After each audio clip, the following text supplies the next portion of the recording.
3, 2, 1, Sligo RDO.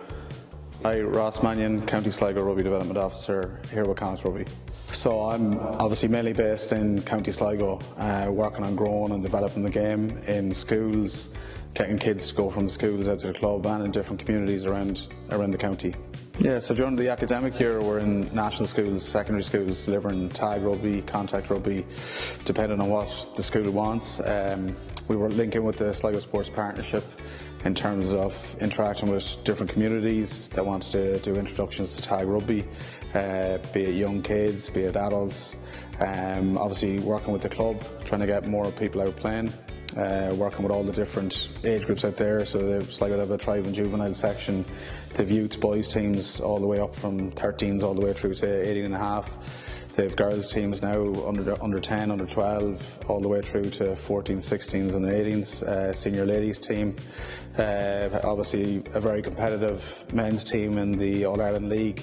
And in fairness, over the last couple of years now they're looking at, I suppose, moving outside the box, and they're thinking and they've delivered a new strategy that they want to put in place starting this season over the next sort of 3 to 5 years. So that's quite positive and kind of innovative in terms of for a club taking the next step forward. It's going very well. I mean, traditionally Sligo Grammar have always had the history and pedigree in terms of rugby and having success with it and producing very good rugby players. And I suppose in the last 10 years Summerhill have come in and been very competitive over those 10 years, making a number of finals, and the Grammar obviously in the last 3 years winning 3 in a row. And you know, that's only positive in relation to the kids that'll go from them schools to the club, and they're playing at a high level, so that flows into the AIL team and the men's junior team there in a big way. And also, like in the girls' schools now, you have the Mercy and the Erskine, you know, trying to get some rugby together and potentially enter leagues, and they're entering little sevens competitions, and again that flows into our under 16s or under 18s in the club, and looking to push on with our adult women's team. I suppose you can see it in terms of we've had an awful lot of boys in the academy over the last number of years, and you go back to Conor O'Donnell, Stephen Cairns, Killian Gallagher, they've all made it as a professional. Some have gone on abroad, and that's been great for Sligo kids to see that you can come from the west of Ireland and you can achieve those goals and those dreams and ambitions of being a professional rugby player.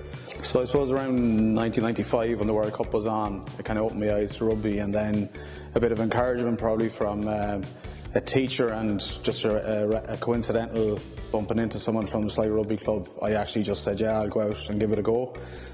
So rugby became my sport, and it became my outlet as a kid. You know, and it developed me in terms of maturing, being more confident.